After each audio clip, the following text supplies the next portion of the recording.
This is Madeline Cum from Let Me Be Forward. Thanks for listening to the following broadcast on Public House Media.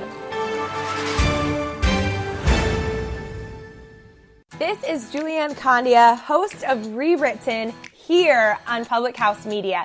Thank you so much for listening to the following broadcast on Public House Media. Once you are done with this episode, I hope you'll come check out my show, Rewritten, where we will talk about you having limitless potential and can rewrite your story at any time. No matter your background, your past, or current situation, you can have the type of life you crave. A new show comes out every single Monday. Don't forget to subscribe on iTunes so you never miss an episode of Rewritten. Thanks again for checking out the following broadcast on Public House Media.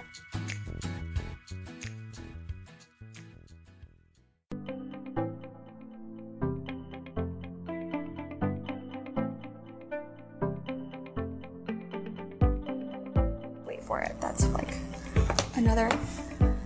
Is it... Nope, I'm not getting a countdown. Okay, fine then. Hello, everyone. It's No Filter Friday on Public House Media, and we're talking about Max Landis, and we're so ready. We're armed with not this tea, not that tea, but I promised you a gallon, and there's the gallon. I said that it would be there, and now it's there. So, and we're also here with Jessie Pridemore, hello, the cosplayer, to spill all this tea, because I can't spill all this tea alone. It's a lot of tea. That's not a one person tea spilling job. I needed reinforcements. So here you are. With my No Filter Friday cup. Oh, I hope that's David Bobke. David Bobke, if that's you, can you please tell me if it sounds good or not? Because I'm using the 2 mic setup.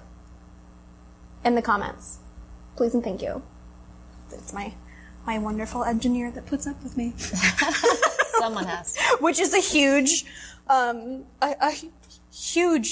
undertaking. Hello, everybody. And if, because I'm not doing it for my laptop, I can't share the show. So if you could share the show, if you're not going to come spill tea with us, or come spill tea and share, that's totally up to you. Here, maybe I should do it. Can you share it? Let's take a should sec. be able to. I think it just, no. I thought maybe it told me that I was, Let's see. Maybe I can share from the iPad, but clearly I have no expectations of the iPad, basically. Let's see if it will do the things. Because I put my like fan page in. Is it on is. your fan page or is it on your? No, it's on my fan page. Okay. Share now. Okay, so I did get to share it, but that doesn't mean that you shouldn't share it also. It has nothing to do with you. Okay, so this is how this week got so crazy, because we were at a party. David Bobke, I done shared. Thank you, David Bobke. You still didn't say if it sounded good or not, though. Did it sound okay? So we were at a party, a going away party for the illustrious Steve Tom. The wonderful, wonderful Steve Tom, he's retiring. And kind of. He's semi-retiring. He's semi-retiring to fly fish in Colorado. Yeah. Which is sounds like the most beautiful retirement I've ever heard. I mean, in I my would life. specifically move there just to go to Casa Bonita. It's pretty solid. He said, he put out a post, it's like, oh my God, I'm having such a hard time putting furniture in this house. It's so hard to shop for this. I'm like, Steve Tom, I will antique shop with you all day long. Let's do this, buddy. It'll be so much fun. But anyway, back to the point at hand. Never mind Steve Tom's antiques or his house in Colorado. We were sitting there at his party and we're like, Max Landis, Max Landis. And then what happens within 24 hours? Yeah, then in the articles started coming out and the man was trending within like an hour, yeah, basically. It was pretty crazy. Which is really crazy too, because like I think most people have never heard of Max Landis. I had a bunch of people on my Facebook and on my Twitter be like, I have no idea who this is. Yeah, I feel like it's somebody that we only that's really only known in town. Like he's certainly not a household name. No, he's definitely not. Unless you're a Monstrous Chronicle fan.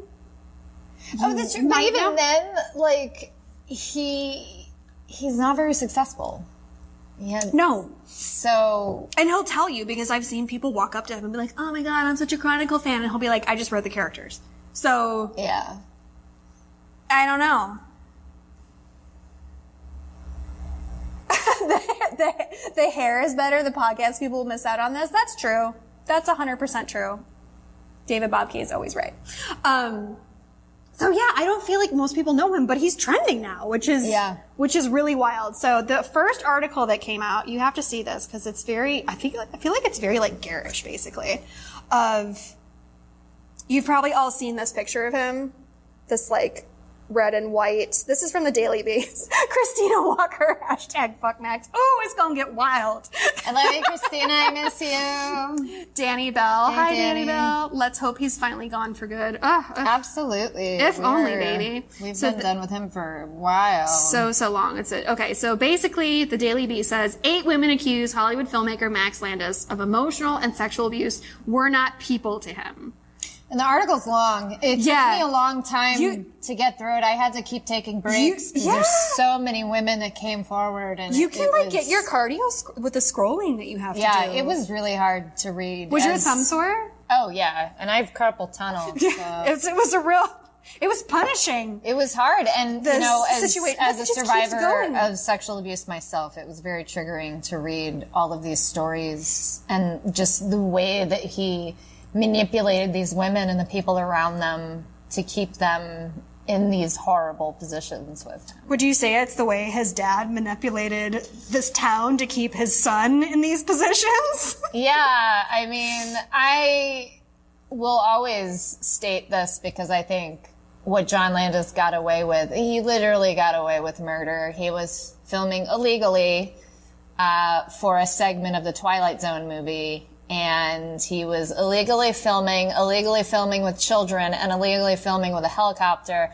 The helicopter malfunctioned and beheaded the lead actor and both children who were under the age of 10 while they were filming. And he was acquitted of all the charges. So I feel like when your dad is in that very particular point of privilege where you can get away with murder. Literal murder. ×3. Yeah, you think that you can also get away with There's anything. nothing, you're literally, like, there's people that have... Like, who's your moral compass in that? And I'm not excusing him. He's still a piece of shit and should know better. But, if that's your moral compass, there's not much to go with. There was a comedian on Twitter that made a joke and said that John Landis is the ultimate helicopter I pilot. saw that and I retweeted it and I was crying. I was laughing so hard. It's because, we need levity in this world.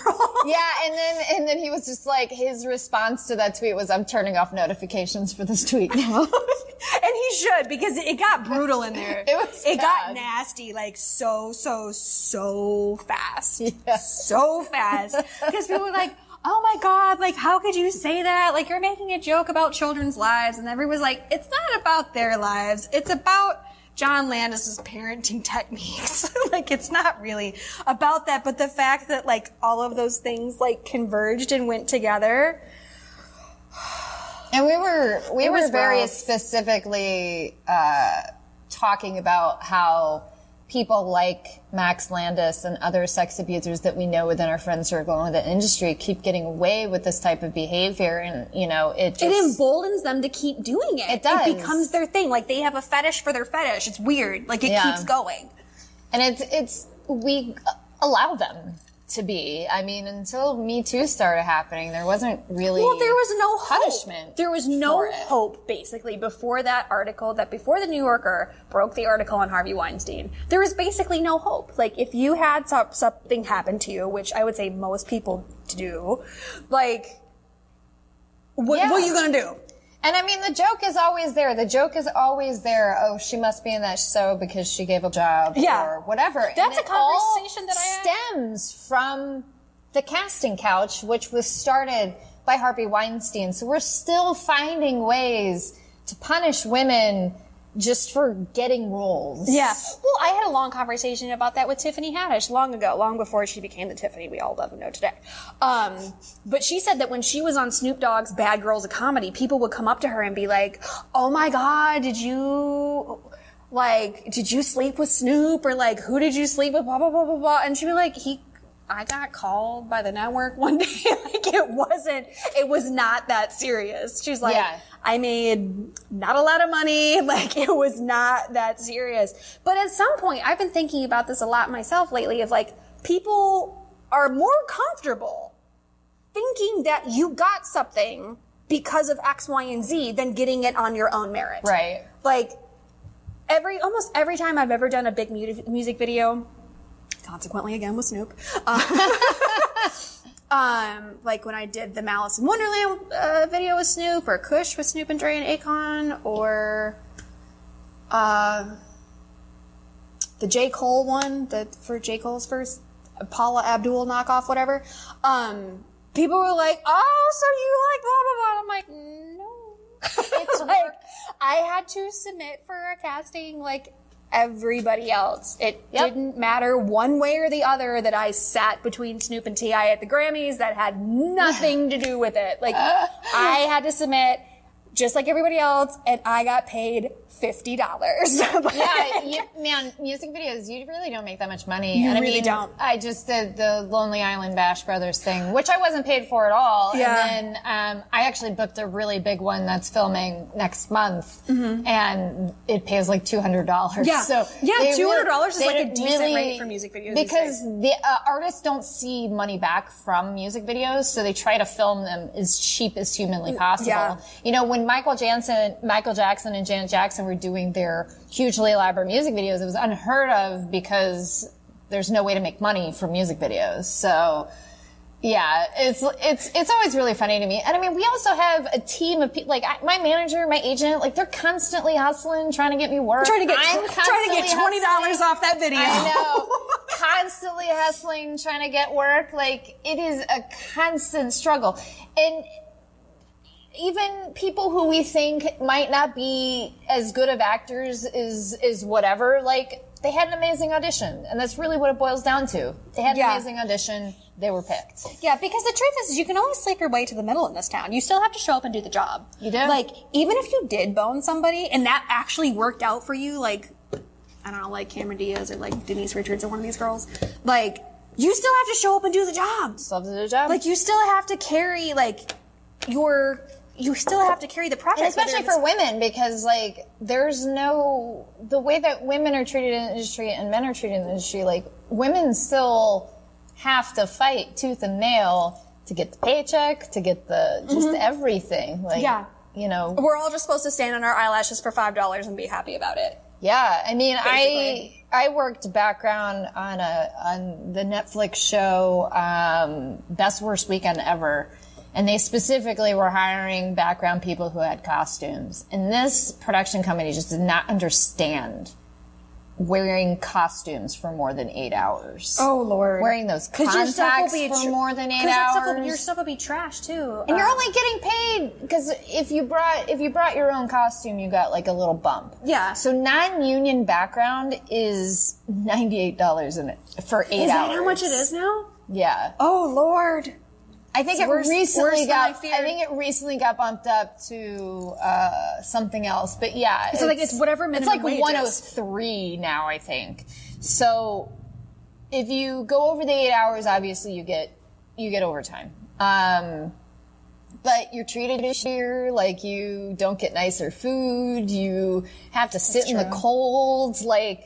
You're not treated nice at all, but I mean, I did it for the vouchers, because like I have enough vouchers to join the union. I'm eligible. I'm in that sweet spot of eligible. Like I can't be turned down. I was such a rebel. I joined with 16 vouchers and 2 Taft-Hartleys. I was like, you won't take me! Well, I have like 23 vouchers. They don't do must join anymore. Thank God. They don't do must join anymore. So, the backdoor way into SAG, which a lot of actors look down on you for, which I don't care. Like, I could have gotten Taft-Hartley when I was younger. The director didn't do the paperwork right, so I did background work. You have to, especially back then, you had to join within 30 days, otherwise you couldn't join. So that kind of worked out for you. With, if you join something like Central Casting, you do background work. And then if you're working a union job, which through Central Casting you most likely will be, they have to give a certain amount of union vouchers a day. And if they didn't hire enough union background, they have to give union vouchers to non-union. If you get 3 of those vouchers, you can join the union. If you pay them their, now, what is it now, like $5,000 or something? It's $3,200 with $1,200 down. Oh, okay. Yeah, so... Because there was a vote a couple of years ago, I remember that we were thinking of, like, putting the initiation up to, like, $5,000 or something. Ridiculous. Which is half of DGA. DGA is $10,000, and it's, like, obscene. If I would have known that I was going to go back to acting, I would have joined AFTRA before the... Oh, yeah, totally. For the merging, because after it was only like $100 and it was $1,600. Either way, it was like way cheaper. Way cheaper. That's and like you didn't have to like prove to be in the union. Like you could literally just walk up there and be like, I want to be in the union. And then once it merged, you were in it. Yeah. You did it. You got beamed up into the situation. But yeah, it's gnarly out there. But my point is that like most of the time, especially because of the way things are, because that casting couch situation or like the rumor of it is so prevalent that in my experience, people are more comfortable with you saying that, oh, you know so-and-so or whatever, other than I submitted for it. Yeah, I submitted for it. Well, music videos, you don't audition. They pick you based off of your reel. But like for most everything else, there's an audition, then a second audition, and then a producer session, and then maybe you make it through all those things. Like I just had a producer session yesterday, and there were 5 of us. So it's between me and 4 other girls on whoever gets that role. And and it's hard too, because you're like, I must have sucked, but that's really not the case at all. It's, you weren't bad. You just weren't what they were looking for, which when you're a weird looking chick with a mohawk, you kind of used to hearing that. They're like, are we going with the mohawk? Are we not going with the mohawk? I don't know. I think it depends. Okay, so anyway. Let's get back to Max Landis being a piece of shit. Max Landis being Max Landis. I'm just so shocked on the timing of this, honestly. Like, that's what... Yeah, it was pretty... Because, like, Cuba Gooding... Palpable. Yeah, like, Cuba Gooding Jr. was taking off. Yeah. And then Max just crashed all that like a helicopter. Yeah. Basically. I'm a terrible person. Don't mind me. But speaking of terrible people, let's get to our Slate article, which says Max Landis. Can you see this? Max Landis told everyone that he was awful. His alleged abuse harder to spot. This is what we're dealing with. So this is from the 19th. This is from the other day at 4:00. I haven't even read this one. It's too new. It just came out. It's crazy to me. So it must be just more and more and more girls.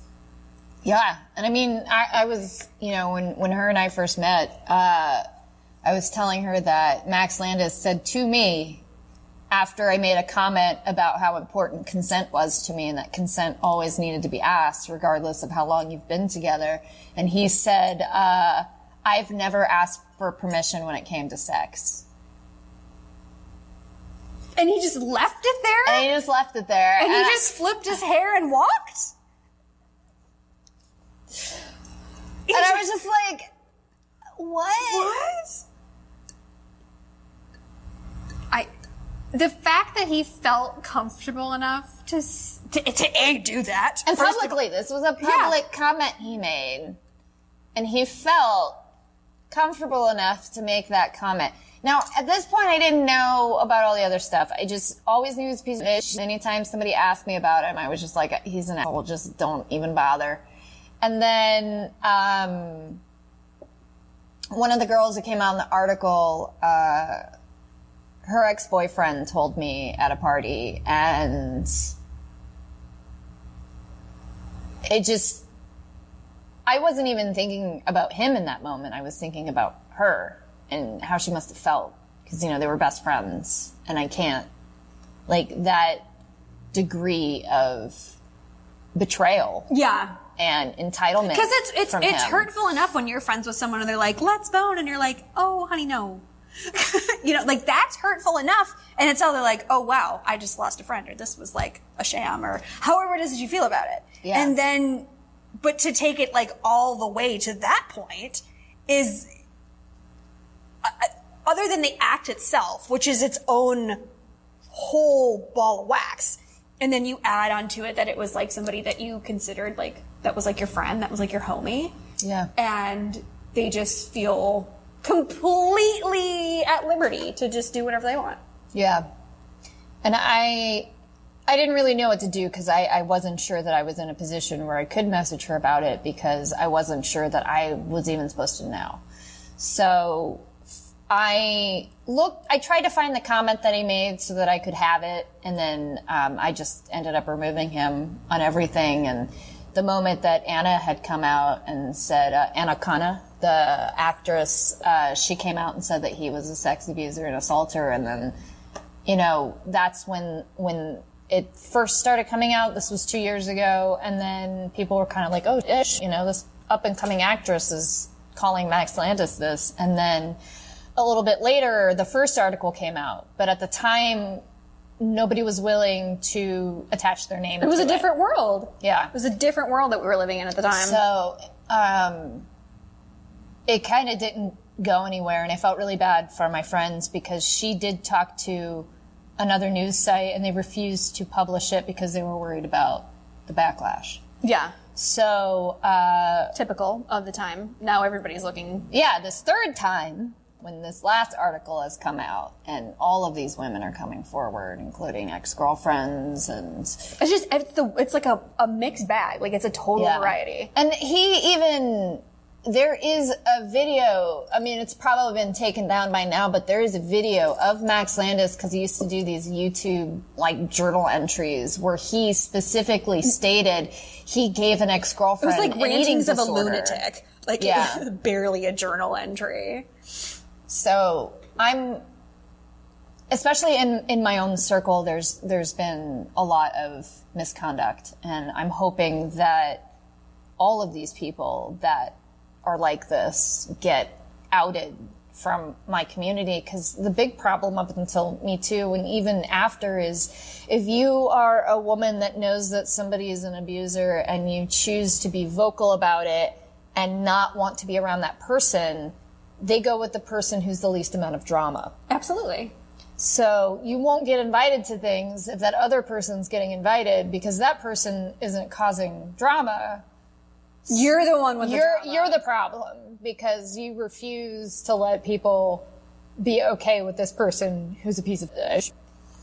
And that's, I mean, if you were wondering how you get labeled difficult to work with, that's how you do it. Absolutely. And the thing is too, is like, even though like libel and slander laws, like you can't get in trouble unless what you're saying isn't true. If it's true, you can say whatever you want. As I'm dealing with right now. With the Vic and Todd case. Like, that's the thing. Like, you can say whatever you want so long as it's true. And literally nobody can do anything about it, legally speaking. But what you're going to endure within this town is a completely different situation. Like, oh, you said this about so-and-so. And so many people are just so scared to, like, use their voice and be like, yeah, I saw that too, or yeah, that's... And I can't blame them, especially for women. You know, our standing in the community is always so fragile, and so many women have been blacklisted. Like Salma Hayek, I didn't even know she was blacklisted for like 10 years. And because of Harvey Weinstein, because she came forward about it and refused to be one of his victims. To play the Harvey game. And... I've always loved Salma Hayek, and I was just like, man, I haven't seen her in a long time. Maybe she just quit. And I mean, if you think about that now, like, how many women are there who were blacklisted that we don't know about, or who were pressured into just leaving? Or they just bounced. They just like, left because they didn't want to deal with it anymore because they refused to be quiet and play the game. Yeah, and the juice isn't worth the squeeze either. I mean, like, we're not curing cancer out here. No. Like, we're not really we're not doing anything prolific or like, I always tell people that I get cranky on set, like, we're not busting rocks on a chain gang. Like, calm down. You know what I mean? Like, we could have a way harder job. Like, this could be worse, but like, none of us are like giving life or like what we do, like, by and large, like, doesn't really matter. Like, it's just playtime. It's just pretend stuff. Yeah, the importance of what we do is up to the individual person that is consuming the media, whether or not it is important to that person. Like, It's just... when Robin Williams died, celebrity deaths don't usually hit me that hard, but Robin Williams did, because when I was very suicidal as a teenager. I grew up in a very abusive foster home, and when I saw Patch Adams and he did that thing where his wife had just died and he just drove out to a cliff and he looks down on the cliff and then he looks up and he says, "You're not worth it." And he drives off. And I thought about that every time I wanted to end it, and just until he died, I didn't realize he had saved my life. So when he passed away, it hit me really hard. But it's like, Patch Adams wasn't necessarily a really successful movie. It's definitely, it doesn't have to be, not the movie that people name when they think about Robin Williams. But personally, to me, that meant a lot. So when it comes to media, it's, what we're doing isn't necessarily important, but it could be important to someone. It could be, but when you're riding the line of like, is this even worth doing to my life? And like dealing with all of this, like, kind of for what? Yeah, and I mean that if I was in a position where I was with these women, I would absolutely quit acting again, because it's not worth it. And I love acting; it's my favorite thing on the planet, but it's not. Also, is having sanity. Also, is having sanity and not being abused. Yeah, and you have directors out there who are known for being abusive towards their actors, but we just let them get away with it because the final product is something that we enjoy. Or they have a rental house that everybody enjoys using. If you're Michael Bay, like I don't know. It's such a strange business / world that we're trying to operate under here. And the thing is, it's always been like conservatives will always be like, oh, well, what about Hollywood? And it's like, I don't think anyone's ever said that what's happening is okay. It's just anytime somebody tries to do something about it, like the underage abuse, the pedophilia, the fucking abuse of women, like, we're not okay with it. It's just every time we've tried to do something about it, these people have so much money and influence that they figure out how to keep getting away with it. Especially the pedophilia. Like, pedophiles are a time-honored Hollywood tradition, basically. Like, and we've talked about this on the show a million times. Like, kids don't just show up in hot tubs. They just don't. No. Like, they have to be delivered there by someone. Yeah. And we were talking about this. Like, I refuse to watch any movie that Roman Polanski has done, because it would be one thing if he'd actually been punished for his crime, but he hasn't been. He hasn't been. And he's been hiding out. Yeah. I mean, literally the reason why he doesn't come to the United States is because he would immediately be arrested. And you have to wonder how he's still getting standing ovations from all the way across the pond. I have a document of every actor and actress that signed his petition to get him out of prison. Like, I'm not even joking. And they are people that when I see their work, I'm like, nope.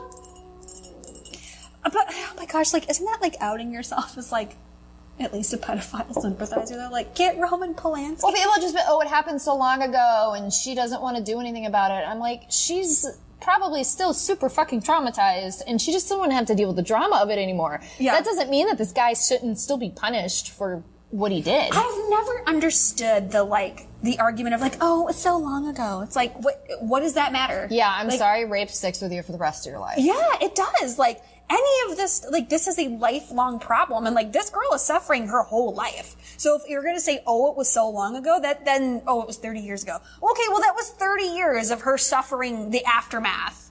Yeah. So, what about her? That ruined her life. It ruined her career. She stopped pursuing acting after that happened. Like, and just had to try to find obscurity as fast as possible. I mean, I don't think it's the way that we treat rape and abuse in this country is already really bad, and people just don't realize how much this stuff is with you for the rest of your life, especially when it happens to you that young, because you associate love with sex, and you associate it extrapolates into the rest of your life. It's incredibly difficult to separate those two. And I've tried to be more vocal in the last few years about what the foster care system is like, and what it's like to grow up with that kind of knowledge. But I'm still in therapy. I have an amazing psychiatrist, and I probably will be for the rest of my life. And it's still hard, because when you're in a position where anyone, you know, man or woman, is being really aggressive with you, you just kind of shut down. Yeah, and there's a lot of backlash just on that, like the fear freeze. Like the fear freeze is real, and there's very little studies that have been done about that, like, fight or flight thing, and like that switch getting jammed. Fuck Woody Allen too. A pedo marrying his fucking. He's such a weirdo. So disgusting. He's such a weirdo. I don't understand how he's able to make stuff either. And I've seen a couple of Woody Allen movies, and I'm like, this is what we're defending. This is what we're rah-rah for. This isn't even that good. Like, well, Amazon just dropped him. I did an episode God. I did an episode about that. I don't know, probably like a month ago or like 6 weeks ago or something. Did they have like all his catalog? They had a 3-picture deal with him. Oh. And they were like, never mind. Get up, Woody Allen. Like they even put it, like they did one, and I think they put it out, and then they made the second, and they were like, ooh, this was a bad idea. And they just shelved it, like it's just gonna go I've read his daughter's interviews, and I've read her book, and I absolutely believe that this was happening. It's just not that, and like what kicked that off too is that he wasn't in his contract. He wasn't ever supposed to talk about anything Me Too, and then he chose to. I saw his comments about it. I had to go take a shower. It was disgusting. It was really gross. And then he had the nerve to turn around and sue Amazon for not fulfilling the contract that he already breached. Like, it's a really, go back and watch go back to the Woody Allen episode. It's really crazy. But you're right though. Like, I don't think, like, who's really that gaga over a Woody Allen movie? And furthermore, and a lot of actresses have come out in the last few years talking about how working with Woody Allen was the worst mistake they ever made, because they don't want to be seen as a Woody Allen supporter. Yeah. You know, because it's like, it's one thing, because the one thing that we knew for so long was that he married his adoptive daughter. Yeah. And that's disgusting. But when the sex abuse stuff started coming out, I mean, it wasn't really that public until a few years ago. So no, I don't think the general public really knew about it. When she wrote her book. So it's, yeah. Oh, yeah. Mel Brooks is absolutely. God, I love him. I wish he would make more movies. He might be. I miss slapstick so much, and I feel like Mel Brooks, the brothers who did Airplane, like all the movies Leslie Nielsen did, old school, the Hot Shots movies. I love that type of like snappy in your face. And you know what too? In Vegas, I tried to get Mel to go. I was like, Mel, let's get a villa at the pool. It's going to be so much fun. There's going to be ladies. He's like, now we're going to the sports book. Like, he just wasn't having it. Well, they are working on a sequel to Spaceballs. Yeah. Yeah. Are you in it? Huh? Are you in it? No, I'm not in it. No, I'm just throwing out suggestions for casting. But, because I would love to see an old school slapstick movie starring the protagonist as the guy that plays Ron Swanson. I think he'd be perfect. And then I want the villain to be Michael Shannon. Now, hear me out. I think Michael Shannon makes a lovely villain. So I didn't know he was funny. I went to an early screener of Iceman, which is him and Ray Liotta and Winona Ryder, and there was a Q&A with him afterwards. And he was so funny. He was the funniest person I'd ever seen hyper dramatic in my life. And you would never expect it. He plays all these super serious roles. He's got like no inflection. Like, it's crazy. He ripped on Ray Liotta the whole time. Of course. And then this was before Man of Steel came out. This was like 2 months before Man of Steel came out. And somebody asked, and they were like, well, what are you going to do when Man of Steel makes you super famous? And he said, that's not going to happen. I'm going to go live under a rock for 10 years. And then when people have forgotten about me, I'm going to come back out and start acting again. And he's just so fucking funny, and I couldn't believe how funny he was. And I think that him being the bad guy and like Ron Swanson being the protagonist, I think that those two, like, it would be so funny. I would just die. It's a lot of deadpan, dude. It's a lot of deadpan. But Michael Shannon is hilarious in that way. But I feel the same way about like people that are like hyper dramatic, serious actors that bite every single word. Like they're hilarious. Like Mariska Hargitay, hilarious, so funny. Marcia Gay Harden, hilarious. Even Keanu Reeves. Did you watch Always Be My Maybe? No. He plays a shitty version of himself. And he's so funny. I can't recommend that movie enough. That movie was absolutely amazing. You're probably going to slap me, but I was thinking about this earlier. I don't think I've ever seen anything that Keanu Reeves has been in. I'm actually like one of those old school fans, and I'm just like, I was defending him from you people for years while you talked about how awful he was. I don't think I've ever seen. Never seen the Matrix movies? No. Maybe we need to have a camera. I used to stay in Lawrence Fishburne's house that he shot when he stayed in, when he was... That is so when he funny. Was being Morpheus, but that's as close as I've ever come to watching The Matrix. I think he's amazing. You should definitely watch the John Wick movies. Like those Everybody says that. Those are peak Keanu Reeves. I've seen Keanu, though, which is the Key and Peele... Oh, he voiced the cat. Yeah. Which is the Key and Peele version of that.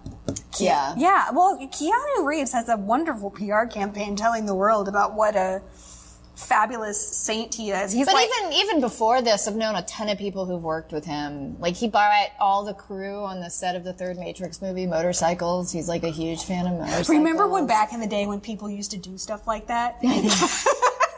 And your wrap gift would be crazy. And now it's like a teddy bear and you're like, what am I going to do with this? Or conversely, our wrap gift, when I did Neighbors, our wrap gift from Zac Efron because he was on his way to rehab. Yeah.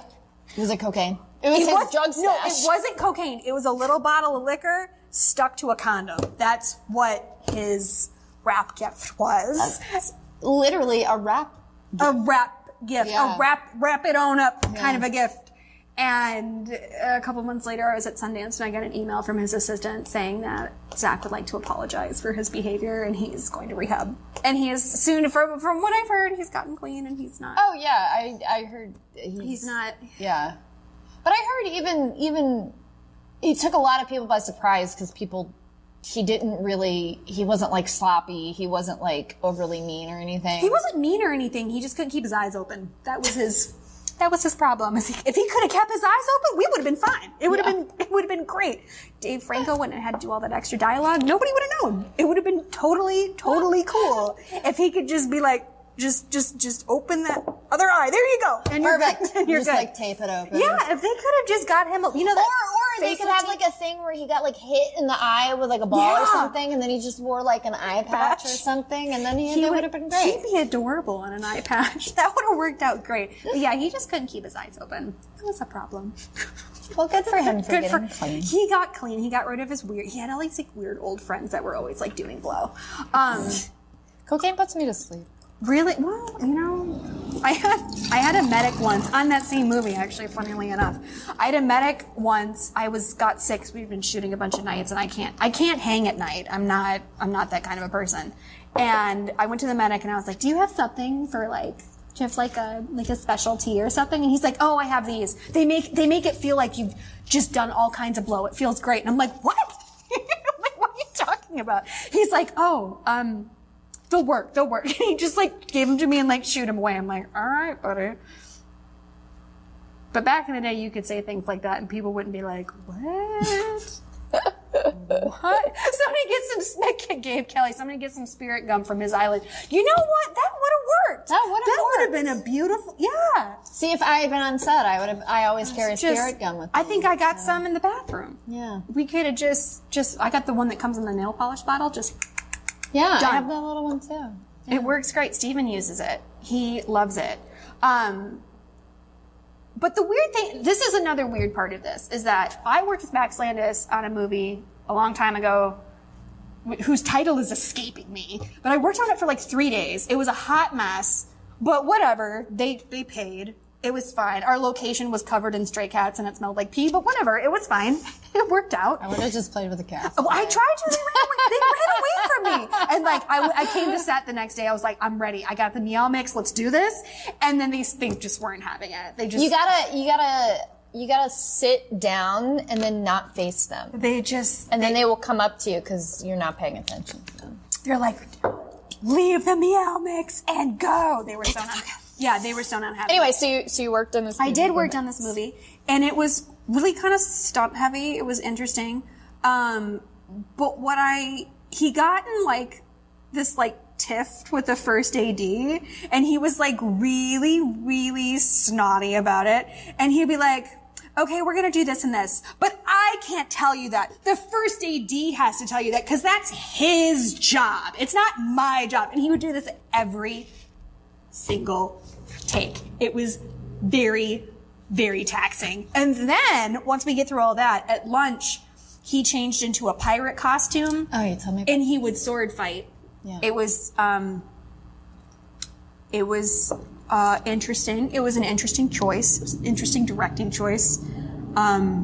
Through lunch. I'm not totally sure what that was about, but I don't know, like, before I had known him, like, outside of work, I was like, okay, I'm not gonna hate on anybody's process. I'm just gonna go over here and try to befriend these stray cats, and it's gonna be okay.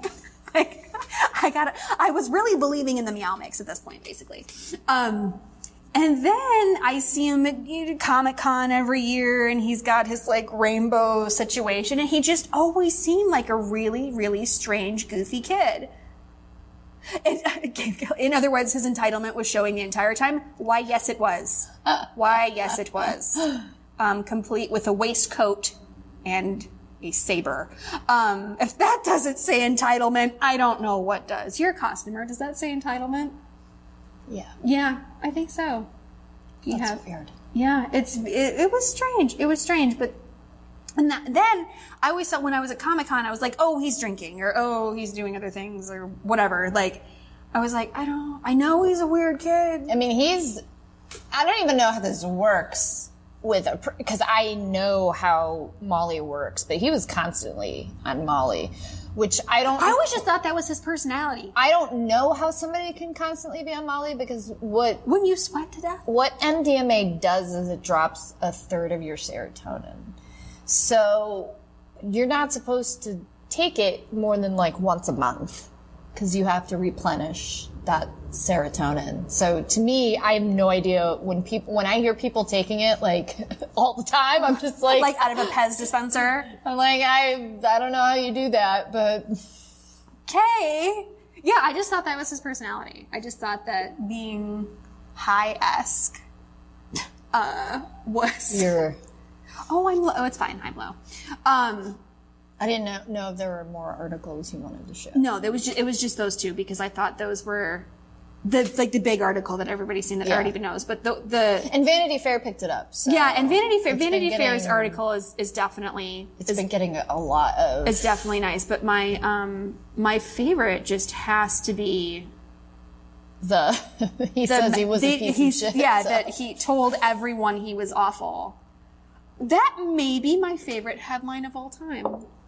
Max Landis told everyone. It's a very Max Landis headline. Like, yeah. I can't think of a headline that is more Max Landis than that headline. I think so. But, like, I always thought because, like, I'm really mean, so hardly anybody ever bothers me. They're like, oh, don't even talk to her. She'll hit you. Like, people by and large don't bother me. And I always just thought that, like, that was his personality, was high, but, like, sometimes you run into these, like, grown children of very, like, that have parents that are, like, a really big deal, and they're weird, and you know that they grew up a certain kind of way, and I always try to give them just a little bit of leeway of, like, oh, yeah, they messed up on you. You just keep it moving. Definitely, But that's how you become disarming and get close to someone and then rape them. I guess that's part of the process. Honestly, the part that shocked me the most was that he looks like a fragile skeleton. He does. He's a real goofy look. He's got this goofy personality, and he's really goofy tall. dude. He's really lanky. He's just really kind of gangly. He's very gangly. I feel like his arms go like all the way. Like he could play Slender Man in easily something. Easily. Yeah. When he's done with this. Too much blow and Molly. He's like, you would make a great Slender Man. Wonderful. Kids die. I mean, it's just, it's all there. All the parts are there. It's terrible, but it's true. It's really strange. Okay, so this is an interesting piece of this Slate article, and although the headline is really funny and I like it, this is really relevant. This will be familiar to Louis C.K. adherents who took his riffs on his creepy tendencies and compulsive masturbation to not be satire, but proof that he understood these behaviors to be out of bounds. Good point. Landis admitted loudly and often that he was difficult or a monster or worse, and benefited from the ease with which people confuse candor with self-awareness.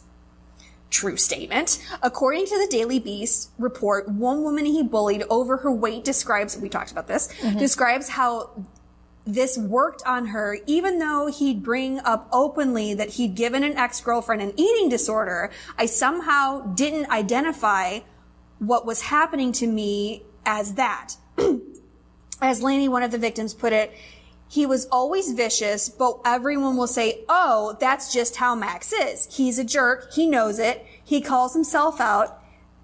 There was this confrontation, this conflation of self-awareness with meaningful change, which I think is kind of interesting because like every time somebody gets brought up in the Me Too movement and they really get nailed with it, they're always like, I'm a changed person, I'm going to therapy, blah, blah, blah, blah, blah, or like the age-old, I'm a sex addict nonsense. Like, I mean, Vic claims, what is he gonna say? Vic claims that he's turning towards God. Oh, goodness. Are we supposed to believe that? That's what we're supposed to believe? It's like you've been allowed to be a monster for 15 years, and suddenly